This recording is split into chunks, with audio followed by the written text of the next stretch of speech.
up in the sky, the birds, the planes. Jason J. Lewis, the voice of Superman on Justice League Action. And you're listening to the Krypton Report. Welcome to the Krypton Report podcast, part of the new Southgate Media Group. We are your all things Superman and DC podcast, focusing on games, TV, movies, and of course, comics. I'm your host, Tyler, the Superman of Blue, the man of tomorrow. And with me is the man in the corner. Let's hear it for the boy. Let's give this boy a hand. The man of steel, the Superman of red, Mr. James Cole. Welcome, James.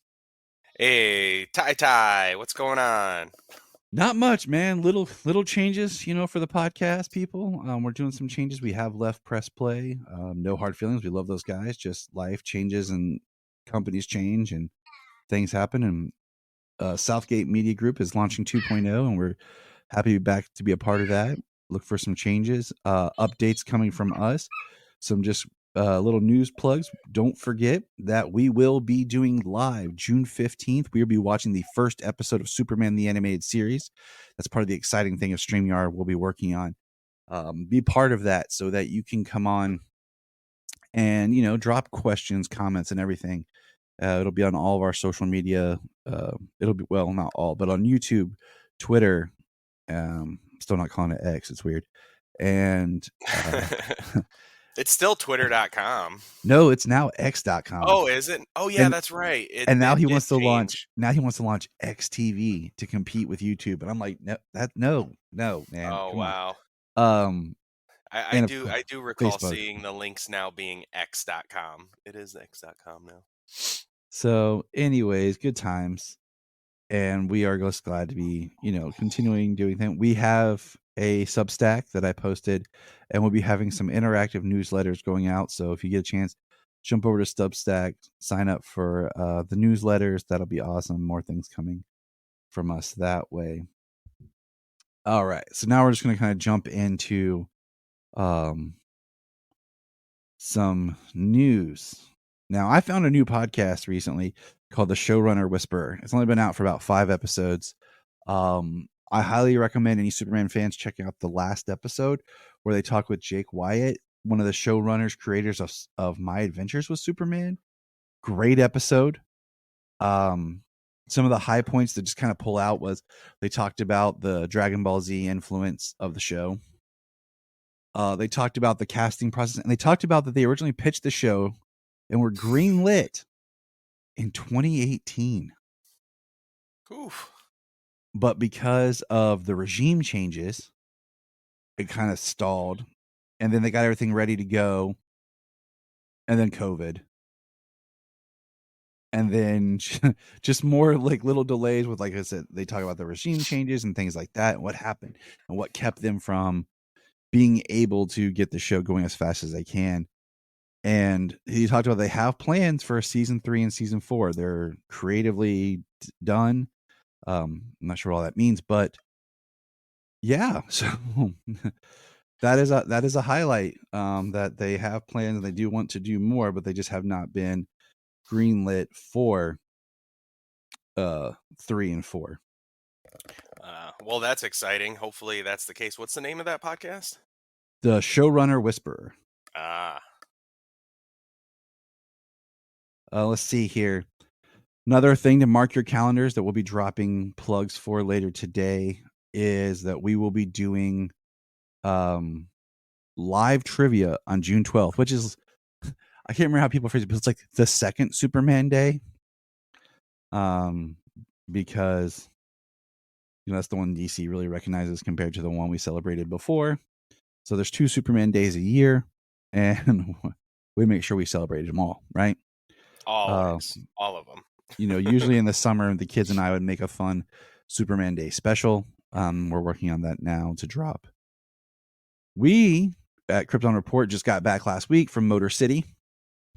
That was a fun experience. The Motor City Con, there's a panel up on our YouTube to check out, recorded and assisted by our best bud, from Brian and the guys. And I packed my tripod, but then when we got there, lo and behold, one of the pieces needed for the tripod was missing. So Brian had to record it, and I appreciate that for him. But we had a good time. We had 30-some people come out to the panel in a small room.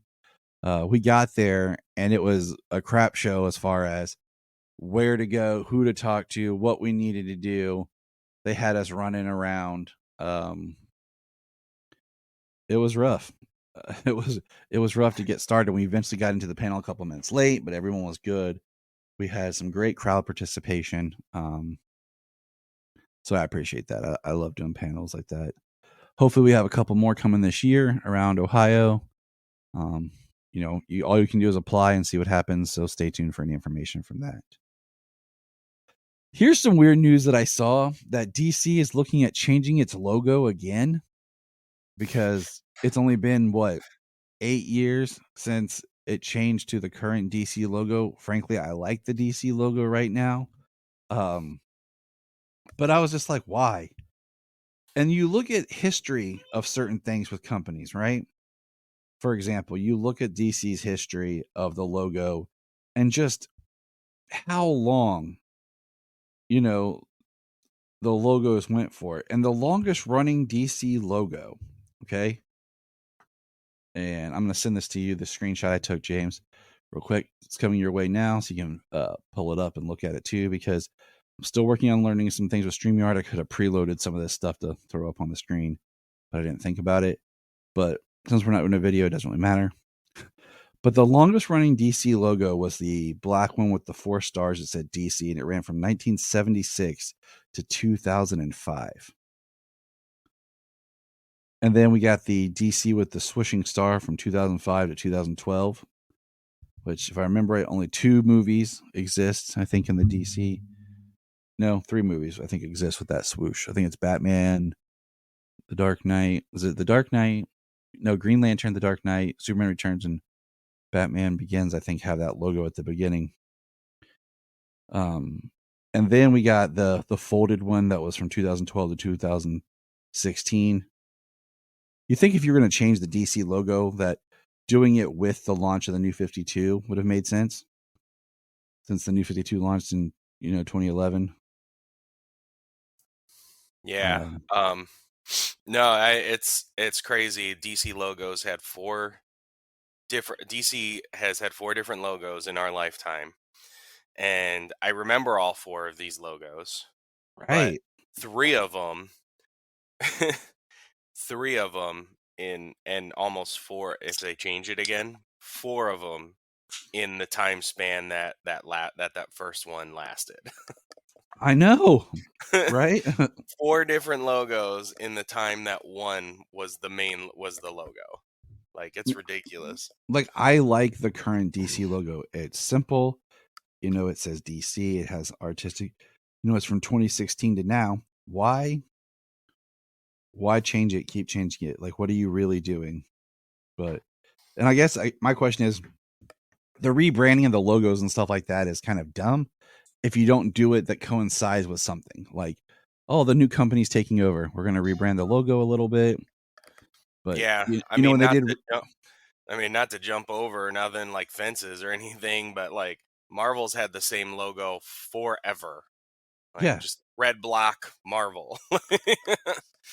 It's on everything. It's everywhere. It's, they just added to it and tweaked it for like different things, like their spotlights or their animation or their movies, a few different things, but otherwise it's still always just the same red and white logo. Mm-hmm. You are absolutely correct. And that's why I'm just like, it gets frustrating, because I'm just like, what are you guys doing? Okay. And like I said, if they had done it like, oh, New 52, we're going to, we're going to shake it up because we're doing all these shakeups. We're going to change things. Okay. But just the way they've done it now, I don't get it.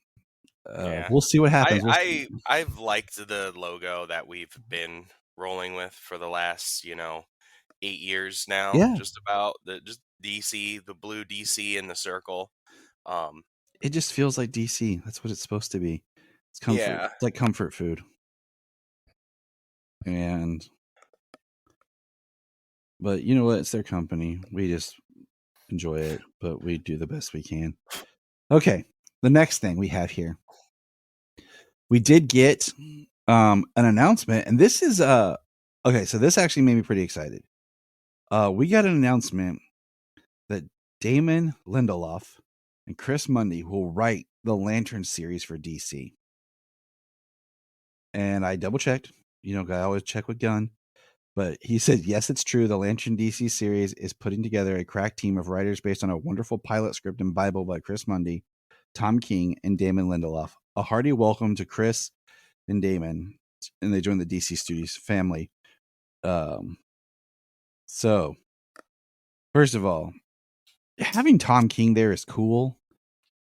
And I like Tom King's work. But to me, he's not like a say-all like DC guru.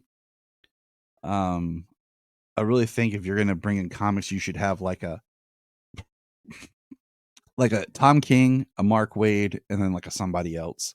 People who kind of represent a different era and time and have done different characters, so that you're touching the past and the present to really bring the characters to life and to get a nice rounded view and not just a one comic view. Yeah, I think that's been part of the problem in the past is they put Jeff Johns in that role for so long that he wanted everything to be like his comic books. Mm-hmm. You know what I mean? Yeah, and exactly. So that's what they did was they try to make everything like John's run on comics. Yes, he's written for everybody. He's written for everybody in DC, but the man is stuck in the Silver Age for one. I mean, he's done some really great books, and you know, nobody can deny the impact he's had on the DC universe. But he also isn't the end all in characters who've existed for upwards of 85 years. Exactly. The Damon Lindelof thing actually makes me a little bit more excited. Because I really like what he did on Watchmen. The Watchmen series for HBO, he wrote that.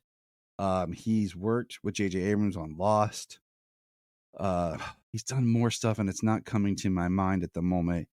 Hold on, I'll pull it up on this handy dandy thing called the internet that we have that, you know, really helps. Yeah, he was a pretty big. Great. He's a pretty big big name, a prolific writer on some pretty great series and movies. Yeah, I'm just looking for, he's done some great stuff, screenplays, and written, like he's worked in stuff that he did well in it, but then when you look at other people that kind of jumped in there, it kind of changed his work. So like, I don't want to give him any negative. Like he worked on Prometheus, which I thought started really well, but then when you know the history of that production and stuff, you can see where it kind of got obscured. He did the screenplay for World War Z, which I really liked until we got to like the third act, which was rewritten and changed later.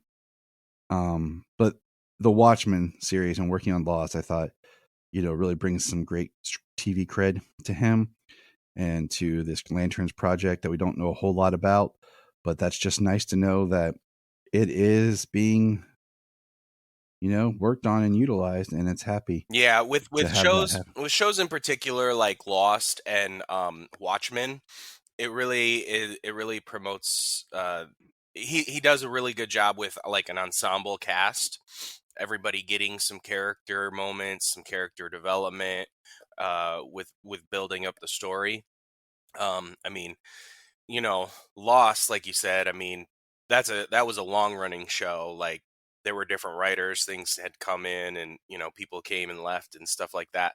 But Watchmen, I mean, sadly that it only got the one season, but it was such a really impactful show.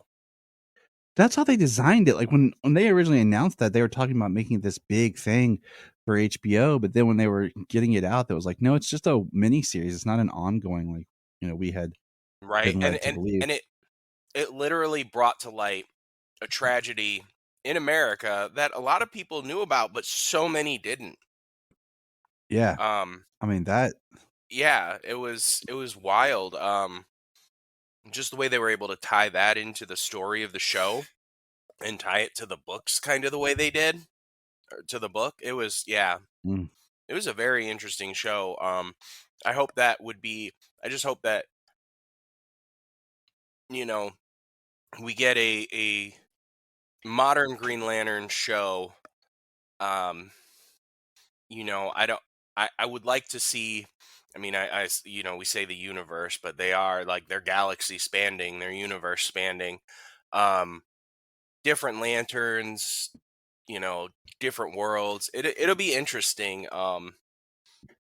You know, we've all been waiting for a new one. You know, I think you agree with me that we don't hate the movie, but um, it certainly has its fair share of problems. But it would be And great to we see are eventually something going like to. that again. You know, really see Green Lantern being brought. You know, since then we've been teased countless times on TV and even in films and everything, and we still have nothing. Mm-hmm. Mm-hmm. See, this guy gets it. Okay, and the last little bit of news that I have here is, where did it go? Where did you go? Oh, this one's just kind of cool and shocking, but it makes sense, I guess. They're halfway through filming Superman. So it's just interesting that we haven't got a lot of outdoor filming or any kind of behind the scenes spy pics or anything since that one really crappy picture of the engineer in her stunt costume or whatever. So yeah, they're halfway through that. So good job, James Gunn. Way to kick it up a notch. Got to keep that interest. Um, you know, I'm just excited. It'll be great. You know, just hopefully hopefully they won't spend $200 million on a movie and then scrap it. They're like, oh, we watched it. It was great, but we just decided it was time. We weren't going to release it. So, Oh man, that it hurts. We laugh at it. We laugh at our pain. so, all right. So here we go. So that's all the news that I have. The last little thing we'll talk about later, but we're going to jump into a discussion on comics. I am Brian Peters, the creator and host of Gravely Amusing. For the past 30 years, I've studied the history of gods and monsters in pop culture and our world. As a student of theology and history, I've tried to understand evil and its impact on us. As a writer, I've tried to share this knowledge. As a comedian, I've tried to make people laugh as I do it. But as a man-child, I'm still that scared 7-year-old boy. Join me as I share the history of horror and sci-fi, discuss classic and modern pop culture, and share a creepy story or two. This podcast may scare you, it may horrify you, or it may leave you gravely amused.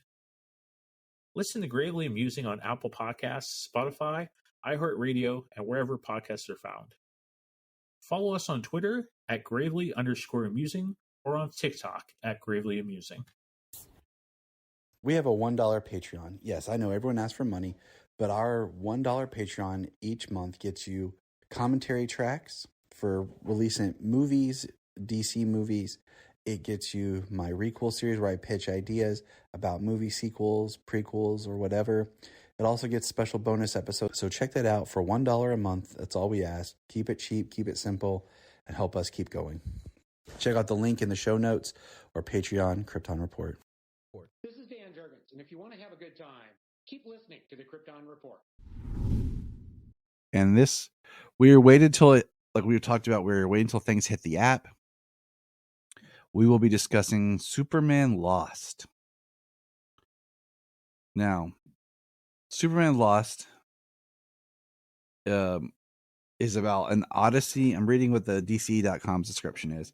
It's an odyssey of solitude. After Superman is called away on a routine Justice League mission, Lois Lane awakens to find a complete stranger standing in her living room. The Man of Steel, home much sooner than expected, reveals he has in fact been lost in space for 20 years. Nothing and no one seems familiar to him anymore, and the timeless bond between them has been severed. Or has it? Can love conquer all? Superman's 85th anniversary celebration continues with this all-new blockbuster 10-issue self-contained series from the creators of the Eisner-nominated Deathstroke series. Christopher Priest as writer, and art by Carlo Paglian. I don't want to screw it up, but we had started to look at this book back when it first was coming out, but then after looking at the story, you and I discovered that it would be best to just wait till it was completed and review the whole thing as one story instead of going through and trying to review it issue by issue. Yeah, because having read the whole thing, I think it was better to read it as one. It definitely would have been challenging reading it month to month without picking up the previous book again to kind of refresh what you had going on. It jumps. There are timestamps in it, but those can also be confusing. I had to flip back and forth on those because we've got time progressing, because you said that he is I assume we're just going to talk about this thing as a whole, not issue by issue. Yeah, we're going to talk about it as a whole, but just what was your overall thoughts before we get into the spoiler part? It was it's a good book. Superman Lost, the title is actually quite very, very, it's varied in its meaning into what it actually inserts into the story. So I mean, it's aptly titled. The art is fantastic. It was a good book. I enjoyed it. And like I said, I enjoyed it, I think, more as a whole than I would have reading it month by month. So reading it all this weekend, basically, rereading, because I read the first like 3 issues, I think, as it was coming out. So, but reading the whole thing, I read from issue 1, reading the whole thing from 1 to 10. It was a really good book, and I think it definitely works better as a whole. I agree that it works better as a whole. I think that the story I like, and I'll kind of break that down as we get into it. Yeah, all the I think facets that and the meaning of the word lost. Sorry. Well, no, I was gonna say one of my. No, you're good. One of my things was, at times as you're reading the story, like you have what happened, why he was lost, what's going on right now. So sometimes you have like these 2, maybe 3 timelines kind of at one of just showing you what's going on in the story. So I find it very, it's good. And we'll get into it here more, but real quick before we dive into it, and spoilers alert, James, what would you rate the book overall? Like on a 10-point scale. On a 10-point scale, I always think 10 points is always my favorite. I think 5 is too small because then everything else just becomes a 3. I think 10 gives you enough of a scale to really express what you think of the book. Yeah. I mean, on my 10 scale, just as as an aside for that, on my 10 scale,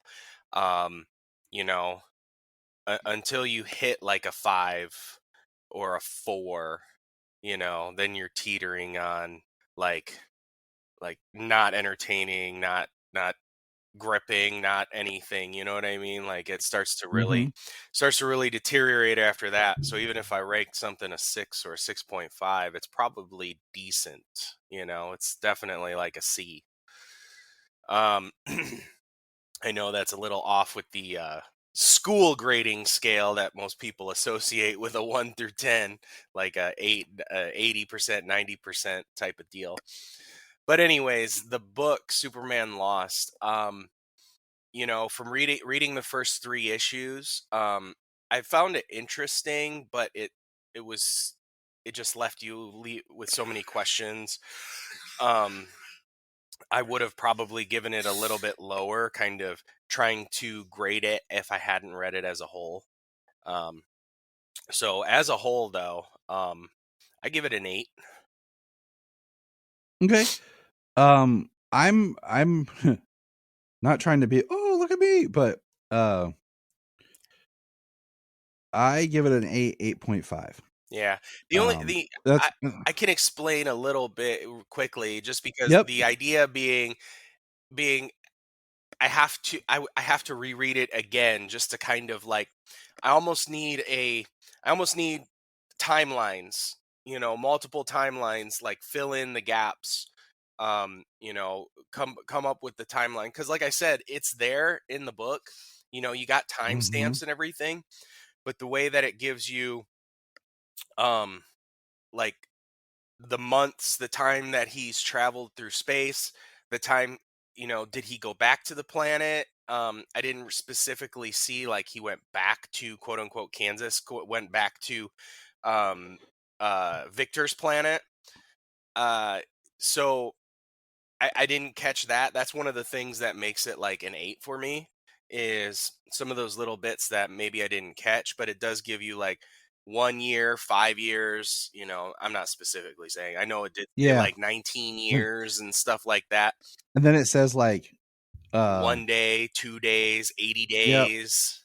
When he's returned. Yeah, so it's partly all the years, because he is lost in space because he contains a singularity. He contains a black hole. And I think it was really interesting the way that they said his race is affected by gravity metrics in different ways. So they really went in, like, they just expressed these biological things, but they didn't like, this is all how it works.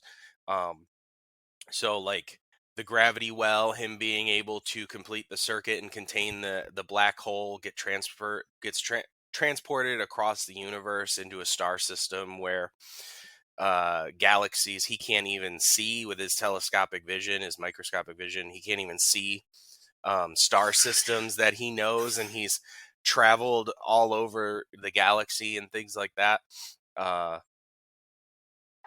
It's just some of those little issues there. It's I don't want to say like having to reread it, gives it like replay value, as a lot of people talk about games, like once you beat it, can you play it again or not? Once you read it, do you want to read it again? Do you have to read it again? That's the only little bit there. That's really probably like my biggest negative on the story as a whole. Otherwise, I thought it was really good, very compelling, and the many facets of the word lost in this story. Clark has lost himself. He basically has a second home world because he lived on this planet for 20 years, or near 20 years. He had a Jimmy. He had a woman that he kind of lived with, a Green Lantern. Interesting that it was an older ring, not part of the Green Lantern Corps, but like more like an Alan Scott, ancient ring, which is a really cool, interesting pull. And then so he had a Jimmy. It was funny, his Jimmy. That's kind of how I pronounce it. Since he kept calling him Jimmy, I said it must sound similar. But he's lost because he's got like this world he lived on for years without his wife, trying to get home, trying to figure ways home.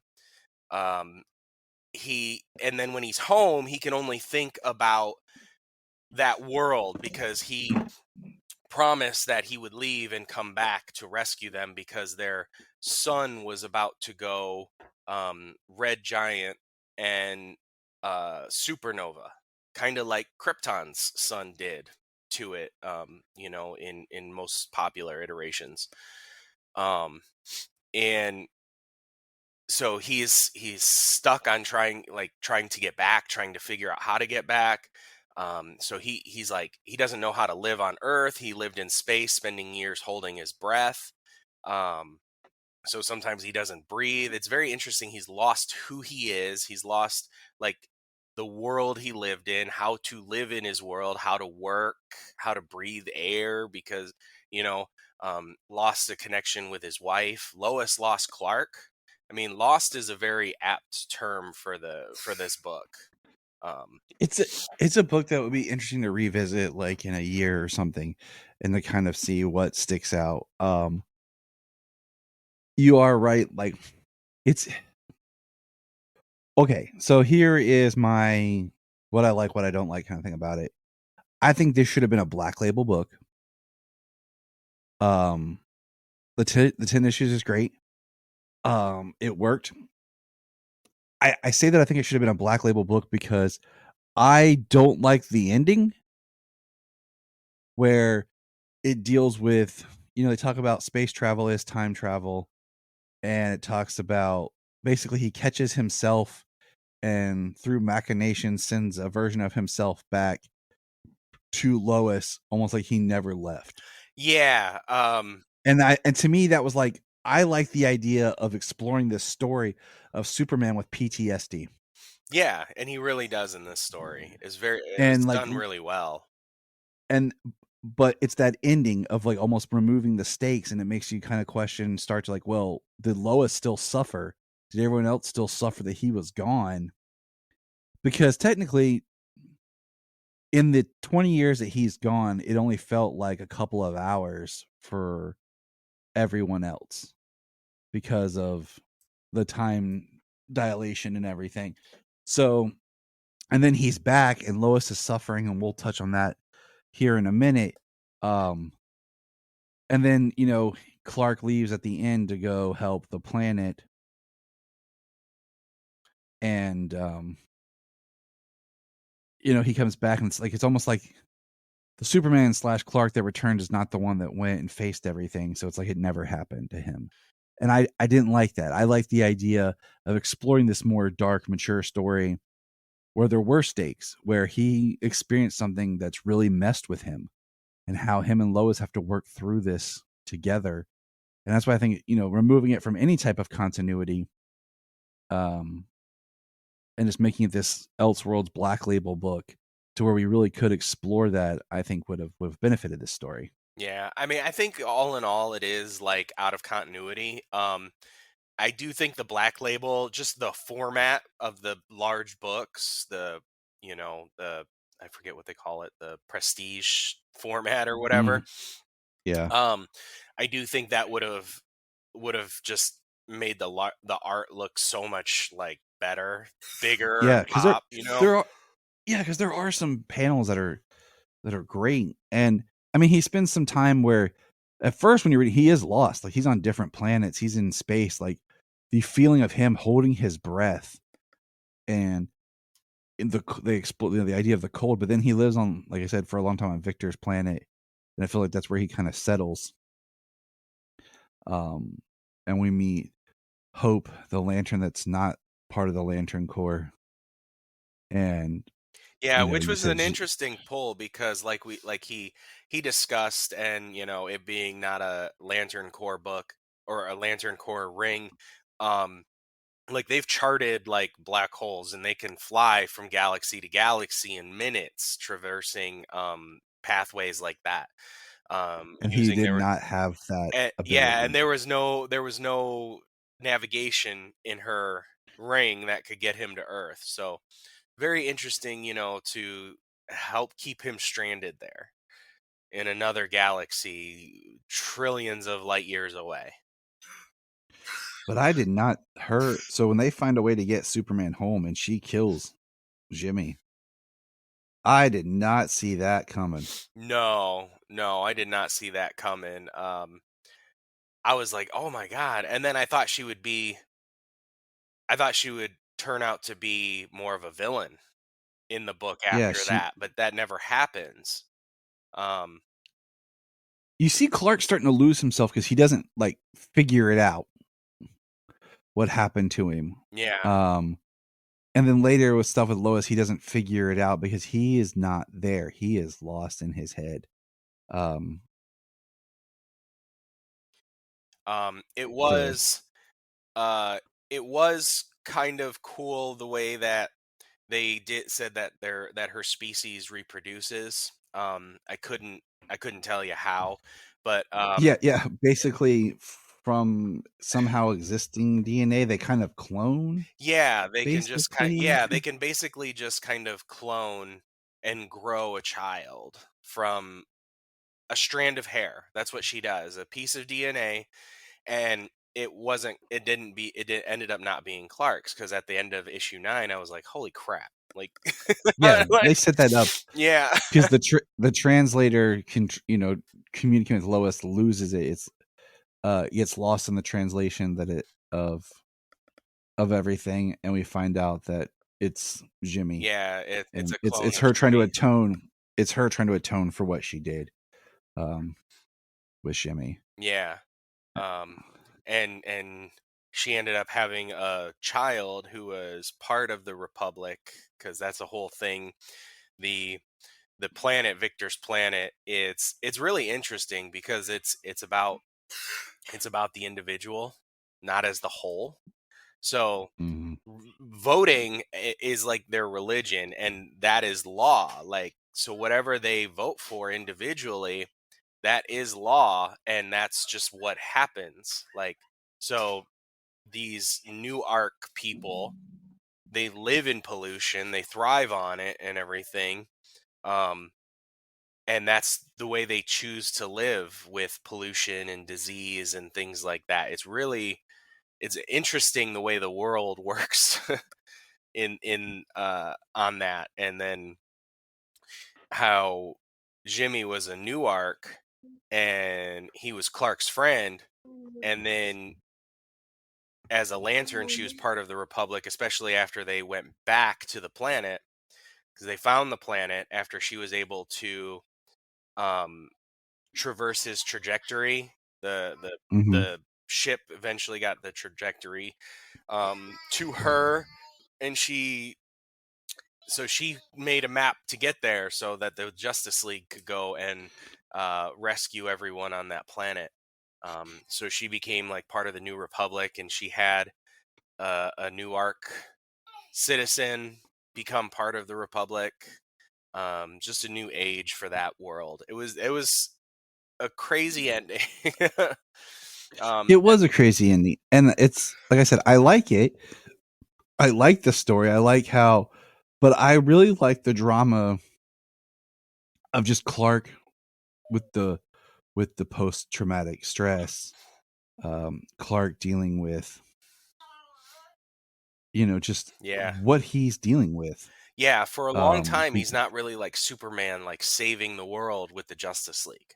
They mentioned that. and there's a couple of parts where I wasn't sure where they were going because he was wearing the white suit again, which I think that white suit's pretty sweet. I mean, where's that McFarlane figure? Yeah, that solar suit, personal survival kit. Yeah, and his mental, like, just ability, like the scenes of him like passed out on the floor and everything while waiting on Lois. Now let's talk about Lois for a second. Lois goes to Lex Luthor for help to try to figure out what to do, and Luthor, I want to make sure I was following this correctly. Okay. Luthor gives Lois cancer, or tricks her into believing she has cancer. Like, because in that issue where like she gets the cure or whatever, what do you call it? There's parts where you're cutting into Clark's fantasies of what he wants to go and do to Luthor.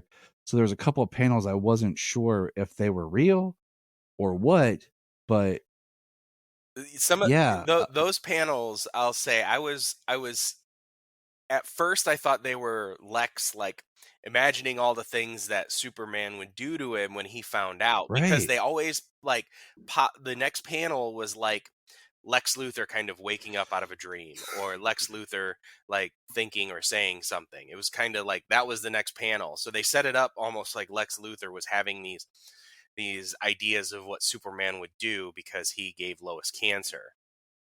But yeah, come to find out, these are all like what Clark is having like fantasies about doing to Luthor after he found out that he had given her cancer.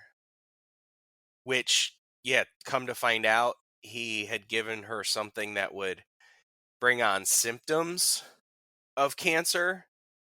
And she was taking so it was all like a ruse. And there was a medicine that would basically just get rid of it all. Because he said that he exposed her to gamma radiation, but he was only 4 feet away, so he would have been exposed too. So he has the cure, blah blah blah blah blah. All villains, he would keep it in his pocket because that's just the villainous thing to do. Yeah, it was interesting. I was like, because we just recently had Lois with cancer in Superman and Yeah, Lois. and I was kind of looking at when did this episode come out? Yeah. I was like, or when this issue come out, like. So I was like, did it pull from that? Is this a different idea? But it was a dangerous machination for Lex to give her, or even to pretend to give her cancer, to try and get like Superman back to Earth fighting Lex. And that's the drama that I loved, was like Lois like not telling Clark, not letting him know, not participating in what Lex wants because she won't do it. So yeah, that's pretty hardcore on her part, not giving Lex the satisfaction, and tricking Clark into what's going on, tricking Clark into believing that she's fine, that she's okay. Like why she's throwing up and why she's so lethargic is kind of more or less like she's pregnant. Yeah, and they even had a fake pregnancy test, and it was hardcore, man. And that's the stuff I was talking about. I feel that got lost with him. I mean, yes, it's in Superman's his personal style of making sure that he saves everyone that's weighing on him heavily, but I don't know. I like the idea of just him wrestling with PTSD and what that would do. So, but yeah, I enjoyed the book. I recommend it.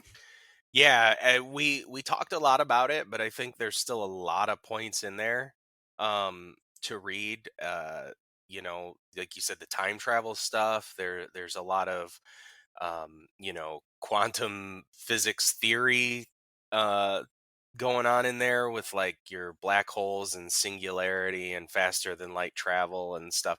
It's really interesting stuff to read, and it sounded pretty good, There's a lot of that. There's different things that he did, different travels, different interactions.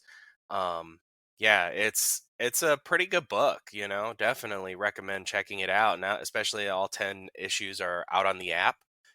Read it right there. Read it right from beginning to end. In one sitting, yeah. And my question is, do listeners, do you want us to review it issue by issue, or do you prefer us to go just in a general summary discussion? Let us know what your thoughts are, and we'll kind of go from there. Right. I think some of the miniseries books kind of work pretty good this way, and some of the event books that we're going to be covering probably work pretty good this way. But I think your general month to month issues might be. I don't want to get away from that either. Yeah. We're taking a break just because, like we talked about before, is with House of Brainiac being the way it is. We're going to review it as one giant piece. So, all right, here we go. Our next thing is My Adventures with Superman has returned. Woo! And yep, we kind of tie. We were kind of. That's where I got that from. I don't know if you took that or if you caught that earlier. Pair, tie. But what's funny is we're trying to the whole like drops at midnight thing really is annoying. Because it's like it drops at midnight, which is technically it's so stupid, but 12 p.m. Saturday, but then at 12:01 it's Sunday, and then 8 hours later it's on Max. So it's very confusing. Yeah. So Tyler actually has bought the 2 episodes on his iTunes or his Yeah, because I woke up Apple. at 8. Yeah, because I woke up at 8 o'clock and I was looking for it, and Yeah, me it too. wasn't on Max. Mm-mm. And I saw it was on Apple, and I was like, of course I'm going to pay for it because I want to support the shows that I love. And since physical media is delayed for this, I'm going to pay for it. Well, And then at 9, James, I'm like, hey, it's on Max now. yeah. After I just finished watching both episodes on your Apple, thank you, because You're welcome. before I even messaged you on Apple, I looked for it on Max and I looked for it other places to purchase the episodes. I looked for other places to purchase the episodes or the season or whatever. Cause same, it's a good show. I'd like to get seasons 3 and 4. So I looked for it. I looked around trying to find it, trying to watch it, trying to buy it. And it wasn't anywhere that I have, cause I just don't have Apple. So without it being, so yeah, I couldn't find it anywhere. So then I messaged you, and yeah, that's when I watched both episodes. I'm just glad we were able to watch it somehow because I love this show. I love it so much. I rewatched both episodes this morning while I was finishing up my reading. Dang, James is hardcore. So On Max, this is the last piece of news on Max, I saved. like show Max. Like not only are we buying it, but I'm watching it too. Yeah, you gotta do it both places. I'm gonna pronounce this hopefully right. Kiana Madeira is the announced voice of Kara in Superman and Lois, and she probably her biggest claim to fame is she played a character of Nora in the After movies. If you know what that is, you know what that is, or the Fear Street movies that were on Netflix. Yeah, I know her from Fear Street.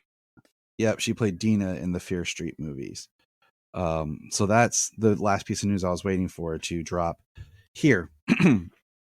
So let's get into it. Let me grab my notes. I will officially be ending this notebook. I always keep a notebook. See my special Krypton Report podcast composition book here. And I started this book. The first recorded notes were season 2, episode 5 of Superman and Lois. And so, I took notes through everything that was going on in this book, and it is now complete with this discussion. And the children bought me a new suite. I'll pull it out right now. For Christmas, I got this awesome, very New 52 inspired style Superman journal. Oh, that's gorgeous. I love that. And, for everybody, because everybody listening, we're looking at each other. So he's showing me his old comp book and that new book. That freaking book looks awesome. I love it. Yeah, it's very leather bound. And what's neat is when you open it up, it actually has like a little, like Superman's writing his own journal. There's this little short story about his adventure with Zod. Like it's his journal, and then you're continuing his journal. So yeah, that will be my ongoing new note taking for Krypton Report. Yeah, that's a great book, and it's perfect. I love it.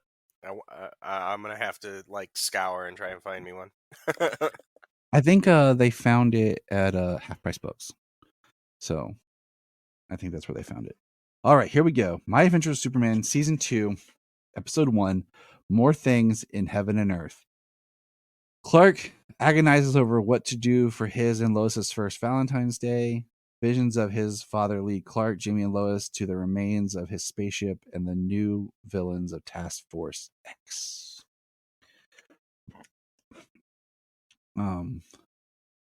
Has the same intro, and we kind of wake up with Clark at the beginning with this battle of, is he human? Is he not human? He asks, am I not human?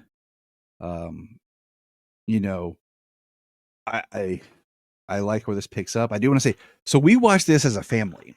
So like yesterday when you were watching, you were like, oh my gosh. And then my friend Donovan's messaging me like, have you seen the episode yet? And I'm like, no, because we're going to watch it as a family. It's a family show and we all enjoy it together. So we are going to watch it as a family. Me, Jamie, and Alora did watch it together, by the way. So it was like 8 something yesterday evening. We finally, the 4 of us sat down, and it's just a great time because the children love the show. The children are invested in it and get into it, and all the stuff that you want, the children are influencing it. And Jania is great too, because she pulled like a Captain America. Like, I get that reference moment when Clark states he's talking about, you know, trying to plan Valentine's Day for Lois and what he wants. We're gonna get her favorite ramen and we're gonna sit on top of the Daily Planet and watch the sunset. And he's like, I wrote her a poem. Can you read my mind? Like, I laughed so hard. I laughed. No, so he didn't just like, pull the Margot Kidder. And Jania's like, I get that. And I was like, yes. So like, it was so funny. Because I'm like, even just knowing the fact that like it was a song that she had to speak makes it even funnier. Yeah. And did Cat Grant seem different in this episode to you than the big episode, like where they introduce everybody? I don't know what. Maybe it's just me. I was mixing her with Vicky Vale or something, but it just felt like Cat felt different. She seemed more flamboyant and more like I don't know, like upscale party girl, you know? Like that's really what I got from her this episode. But I mean, heck, I mean, when they introduced her, I mean, yeah, it was just gossip, but it didn't go anywhere. You didn't get to see her anymore. So what we got here is about the same length of stuff we got from her before in last season. One thing that got me when I was watching it was the subtitles. I was like, that's totally wrong. On the subtitles, when Jimmy first starts talking about Flamebird, because Flamebird is now part of the Daily Planet, and every time you get Flamebird, you get a bird call. And it said cat meows. I was like, that is not a cat. Like, that's a bird call. What the you guys? I saw that too, and I was like, wait, what? Yeah, I was like, wait, what cat? Yeah. What are we talking about? Why is there a cat in the Daily Planet office? Now we learned that Star Labs has bought the Amazotech, and that Lois has a friend named Hank who's working there. Did you catch this, James? No, actually, oh, you know what? So she did say Hank, and it didn't strike me as that's Hank, Henshaw. That did not strike me as Hank Henshaw. The way it was talking about military, I thought it was like, I was like, Hank, I was like, that's not Hal. Because I thought, it seemed military. I think I missed that, but now just you saying Hank triggered it in my head that it's Hank Henshaw. Well, as soon as they said Hank, and then he talked about his wife, like he didn't say Terry, like he just talked about his wife. I was like, that's Henshaw. Like, that is a plant. Even if they do something great, if they don't do something, it's just nice to like the nods to the characters, and the world. Certainly planning Hank Henshaw, absolutely. Because we know that Hank Henshaw is supposed to be a good person, loves Superman, loves his wife, and that's part of what brings about his corruption. But we also see someone else hanging out at Star Labs, Alexander. And he's, not getting a job at Star Labs. And he gets to have a little pep talk from one Jimmy Olsen, who tells him about carving out and making his own destiny. And don't wait for the opportunity, make the opportunity. And, Absolutely. Which is held off for the end of the second episode reveal. It was purposely planted in episode 1. Yeah, because he goes to say Alex, and he does go to gets cut off. introduce himself to Jimmy, and gets it cut off right there.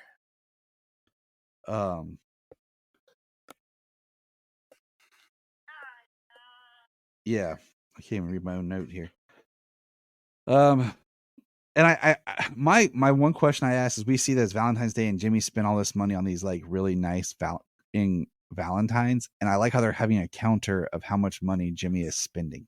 And in 2 episodes, he went over $1 million. So what was he got paid $6 million for Flamebird? Yeah. So at the beginning, I think it was up in the it was just over $5 million. He spent thousands on those cards. Like it literally counted down thousands. And so I'm like, dang it, Jimmy, you're going to either spend all of your money. I thought, one of my original thoughts was, I'm going to laugh when something happens and it like skyrockets again. You know what I mean? Yeah.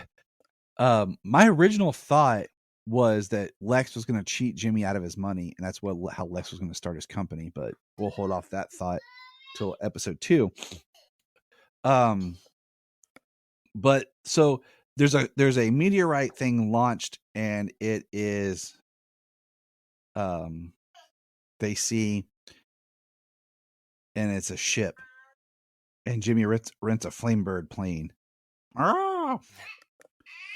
And we go, and it's a crashed Kryptonian ship that was hailing, and this is where we get Jarrell, who finally learns English.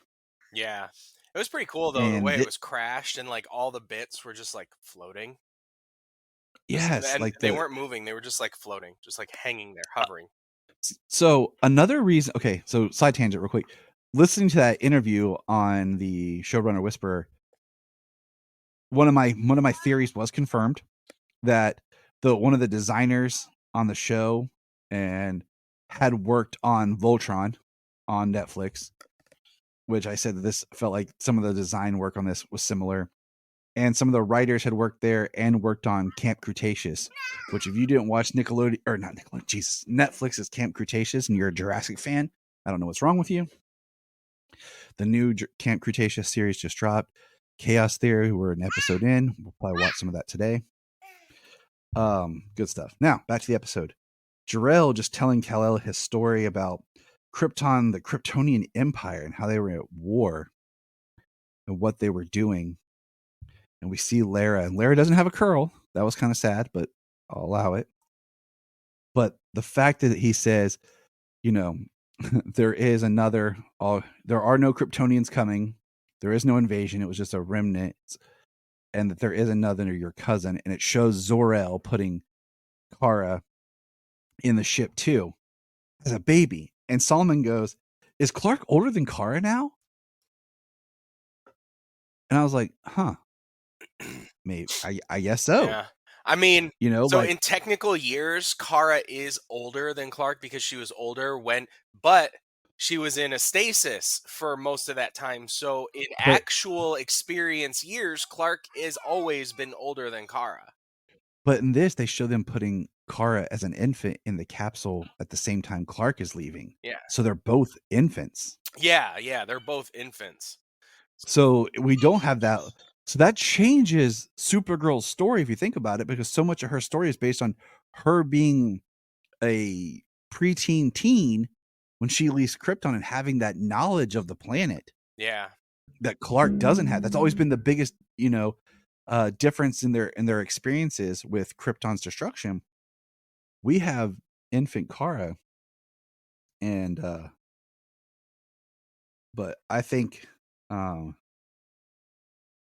we have Jarrell helping, Clark as Slade and other person, is theirs taking Damage. Stuff. They called him Damage. Okay, is that what it was? Yeah. I didn't track with the name. I was trying to figure it out. Kids were like trying to guess, and I was like, I don't know, guys. I haven't don't know had a what they're doing. chance to investigate on who that's supposed to be, but they did call him Damage, and I know that there was a comic book called Damage, a character, and I started reading it, but there's a lot of books to read, so You don't say, you James. don't say, yeah. So I'm sure it's a DC book. I'm sure we can find it. It was at that time when they tried to do a few new characters. That were when the source wall exploded. But there's a Damage book from the 90s. There's one that ran from 94 to 96, and then there's that new Damage that ran from 2018 to 2019. That was only 19 issues, and this other book ran for 21 issues. So that's the only thing that I can. That's the only thing that I can think to be the same, to be who this character is. And the way that this character actually did like swell up and get like really big and massive. At first, the way he like grew, I was like, man, don't be bringing Bane in here too. Like, I know we pulled some different rogues last season, but I said, don't be bringing Bane in here. And then they called him Damage. I was like, all right, that's cool. And then the way he was like I said, the way he swole, the way he got real big and strong. The Damage character was a hulking looking character. He was a big, monstrous looking character. So that might be that's probably why I'm correlating the two. Yeah, I'm looking at this Damage 19 issue run from 2018. I might check it out just out of curiosity when they were doing these characters. Because he makes his way through the DC universe fighting everybody. And Jarrell makes the comment to Clark about he brought his mate. That is the book that I was talking about. Yes, the one you said 2018 to 2019. Yeah, that is the book that I was talking about. That is the character. And then the fortress, basically, the kryptonite is poisoning the fortress, or not the ship, which starts to make a form that Salma goes, "Is that the fortress being made?" I'm like, maybe. But we do lose Jarrell. And he says, "Can you forgive me for leaving you a second time?" Yeah. And we lose Jarrell. And dude, that got me, man. Yeah. Like, and hopefully one day you can forgive me for leaving you again. Yeah. That was a really good line. I do love how the kryptonite has its effects on everything Kryptonian. it's cool. It's cool. They made the kryptonite key in Smallville, and it destroyed the ship. The way it's doing that to the ship now, how it destroyed the systems, and that's how we lost Jarrell.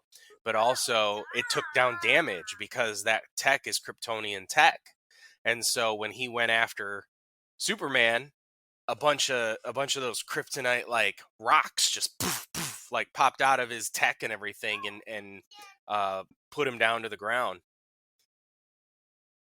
It was pretty sweet. It was intense. I will say that. But yeah, the I liked the episode. Like, I have nothing negative to say. It was great to be back in this world with these characters that we love, and just seeing continuing of their journey. We worry about poor Jimmy. Yeah, Jimmy's like, "Oh no, I forgot to post a Flamebird. Pear Bear's gonna kill me. Yeah, Pear's gonna kill me." And then we did. It did turn into like the fortress with like floating pieces. It's all like crystalline and it's floating up there. It's got like a staircase up to like the fortress. I was like, that's got to be the fortress, and it looks awesome. It does. I like it. It just sucks that we've lost Jarrell. But we'll find out how that's going. Hopefully he'll still be able to learn history and Kryptonian stuff from the fortress, from the ship.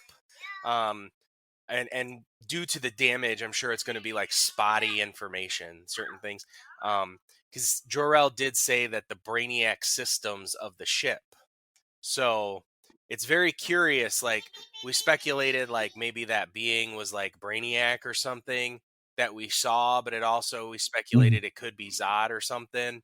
But then like It's Brainiac. the OMACs are like based on the Kryptonian technology, and they have the Brainiac symbol because they were in the ship this time. Like, it's just really, I'm really interested in how they're going to tie Brainiac to all these things, and how he's either going to be hero or villain, or what this Brainiac system, and who the major villain, Kryptonian villain or whatever, that's still out there.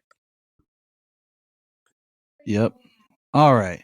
So that's that episode. Now, this episode ends though with Clark trying to tell Lois, "Hey, I need to tell you something," and then her basically saying, "I need you to help me find my dad," because we saw that she's trying to contact her dad and can't get a hold of him, and can't do that. So the next episode, oh shoot, where'd my thing go? The next episode, entitled "Adventures with My Girlfriend." While Perry saddles Jimmy with a new team to run Flamebird, Clark and Lois investigate Stryker's penitentiary and discover just how far Amanda Waller will go to get rid of the world of Superman. Flamebird's team. It's like Steve Lombard and the Newsboy Legion. Yes. I was like, there's Flip and Lombard. And Lombard are like, think of me on a yacht. Just me on a boat cruising. And I'm like, no, Steve, no. But it was the beginning of this episode was the best because they're like, it's Waller waking up and like saying these affirmations about herself. And I'm looking at Jania and we're both kind of like, that's good, but it's all about the tone, man, because her tone is sinister and scary. Yeah. It is. And it's the excuse Amanda Waller has for being such a horrible person for the good of America and it, in the government, like, but the way it opened, the way it opened with her affirmations and stuff was really funny. The way that they had the interns and he said, "The interns aren't listening to me." They never once listened to Perry last season. He just got a huge Perry laugh. laughing. I was already laughing myself. I was like, And Jamie was even like, I recognized him as like the Newsboy Legion, which you would never have children interning as people at your major metropolitan newspaper. You would never have children they look like 12 years old, but she thought it was just they look like children for comedic effect because like they're the new interns now, so they're like the children in the group. They're actually children in there. That's awesome. That is hilarious. Yeah. But the opening with young Billy coming to Lois and Clark, asking for help about his dad going. His dad was a volunteer librarian at the prison, and his dad went missing. And little Billy's there, like, dude, I was like, dang. And then like reinforcing where Perry's like, they're not your team. And if we have just Clark and Lois, and they're like, okay, let's make a plan to get in here. What we should do, and Clark just flies her in. And she's like, okay, that's a good plan. He's like, yeah. I thought that was great. And then he starts saying, there's something in here that I can't see through the walls. So we're introducing the idea that the lead. And then, of course, we have almost like a Star Wars scene of we find out the general, that Amanda Waller had made him breakfast and everything. He's sitting in there, and all of a sudden, this person walks in, and he's like, "Are you here to torture me?" And she pulls off like, "Dad, I'm here to rescue you." And he's like, "What? Why are you here?" Like, Yeah.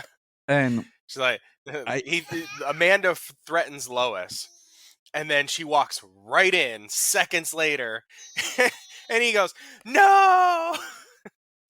Throws his head back. I mean, and she's like, you were supposed to be protected. I'm like, I feel like no matter Lois being in Metropolis or Amanda just knowing that Lois exists, she's not protected. At any moment, Waller could get Lois. The only thing that's protecting Lois is the fact that Clark is there. Yeah. But we got the line from Jimmy about mermaids potentially in everything. I thought that was maybe a Lori Lamaris, setup reference. Right. But then, we have Clark fighting, and General's not happy that she brought Superman. He's like, the alien. Where's that boyfriend of yours? Why would he let you come into such a dangerous place? And he obviously doesn't know his daughter and her neck are getting into trouble. And one of the things I liked is how they were in the elevator shaft and Lois just jumped off because she knew Superman was going to catch her. And I'm like, is that foreshadowing for something? Like in my writer's brain, that there's going to be a time where she's going to jump and something's going to be happening where Clark can't get to her, like later on in this season. Or is it just a callback from last season when she jumped off the building to make him prove that he was Superman? Yeah, maybe. I love that I'm just part. saying, like, so did Jamie. He's like, "Hey, what are you thinking?" She's like, "What? I wasn't doing anything." It's like, "Yeah, you were jumping. You were gonna jump off the edge." She's like, "What? No, I can see you inching closer, Lois." She's like, "What? I would never." And I slipped and jumped into the elevator shaft. The big one that gets is when Clark finally gets to tell Lois about, because he sees that they have the beacon there that he needs to find Kara's ship, and he talks about her cousin, and she doesn't know yet that Krypton's been completely destroyed, that there are no Kryptonians coming, even though we know that Brainiac's coming. And we know that there are other Kryptonians. We just do know that Krypton and its people were destroyed. And she tells Clark not to get the beacon. And I was like, oh. Yeah. But then we get the atomic skull, and then Clark saves Sam Lane, which, good job, Clark. Or Superman. I need to differentiate. Superman saved him. And I like the part where Lois is fighting with Clark or Superman, and she says, why are you antagonizing against my dad? And upsetting. He's like, I don't not like your dad. I'm upset because of how he treats you. Yeah. He makes you feel small. He said he kidnapped me. He literally started it. And then Jania just looks at me like, mm-hmm. I was like, yes, I get it. We learned that they're then testing on non-violent offenders. And they're basically, well, I mean, some people aren't even offenders. I mean, yeah, they're treated like Billy's dad. They're imprisoning him, and I'm sure he would have been on the list of, and a civilian. He wasn't a volunteer civilian, And this is where Sam starts breaking, and he sees Amanda Waller for who she really has become, compared to the Waller he thought he knew and worked by. Yeah, worked side by side with for 20 years. Yeah, they're showing Amanda Waller as the despicable character that she is. She talks about, the greater good, and, Clark frees all the prisoners, Superman does, from their cells. And meanwhile, Jimmy and Flamebird team, he rented a big boat. Rent a yacht. His money, I think, trickles down to $3,700,000. Yeah, after renting the jet, it went down from just over 5 to below 4.5 million, and now it's down below 3 something. Like I said, 3,000,007 is so Jimmy is just running through that money. And there's a great scene of all the guards with their guns, put at the prisoners, and Superman flies by and takes all their guns away from them. But one thing that we did see in the last episode we didn't mention is Waller sees kryptonite and what it's doing, and Slade gets some kryptonite on his sword. And so they're all escaping. Clark tries to talk. He says, we'll talk later to Lois because Clark has the beacon. And then Lois makes the amazing assumption where she asks her dad to come stay with her. And he makes a dumb comment about she's being compromised, which I said before, just her existence is compromised to Waller. But she says, you can stay with Clark and Jimmy. And Sam looks at Clark and he likes that idea. So I don't know how he feels about that. I find that unwise. Pause.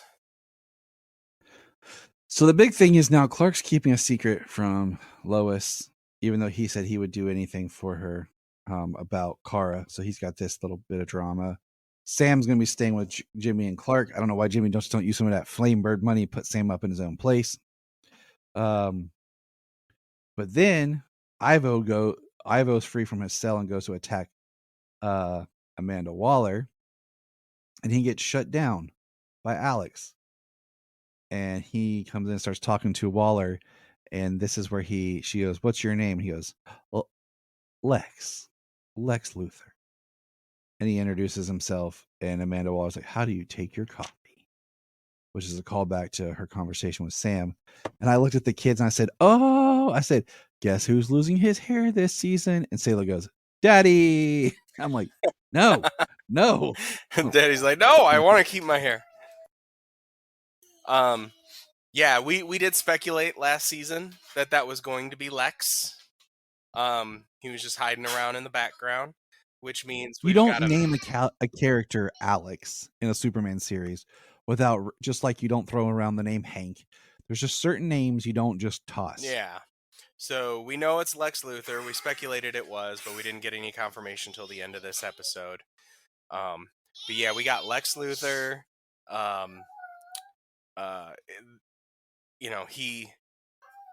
He developed the Ivo suit.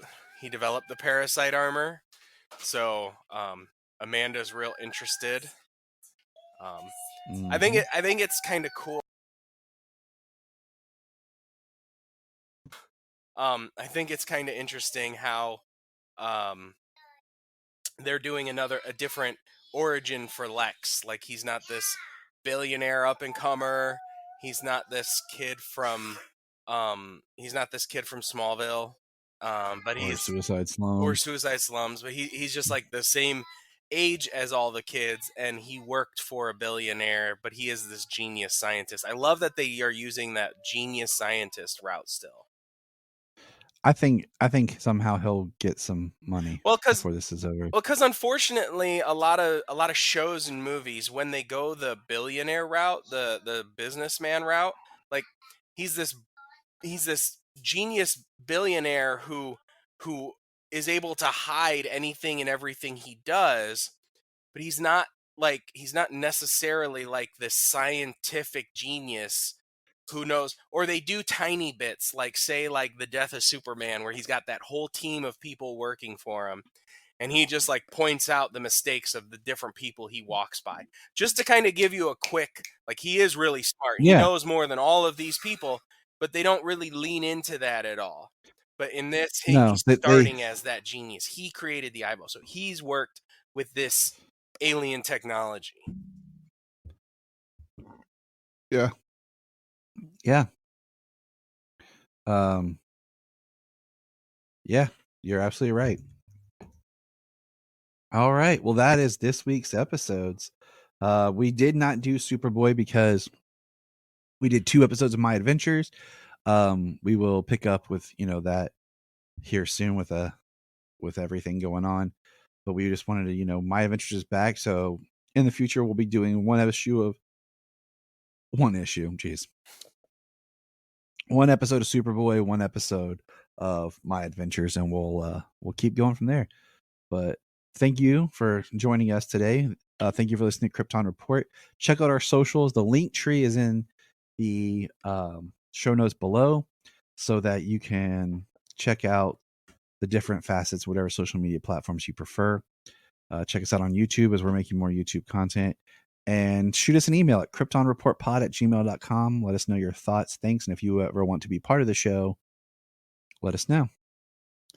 And remember, Look up in the sky. We want to thank you for checking out the Krypton Report podcast, and we ask you to check us out on all of our social media, on Twitter X, Facebook, Instagram, Blue Sky, Hive, Threads, YouTube. We're everywhere. And if you want to be a guest on the podcast, just send us a message and let us know. If you are like Tyler and James and can't get enough super talk, check out these other podcasts. Digging for Kryptonite, Supergirl Radio, The Last Sons of Krypton, The Superboy Legacy Podcast, All-Star Superfans, Superman the Animated Podcast, The Aspiring Kryptonians, Always Hold On to Smallville, The Geek of Steel, and Truth, Justice, and Hope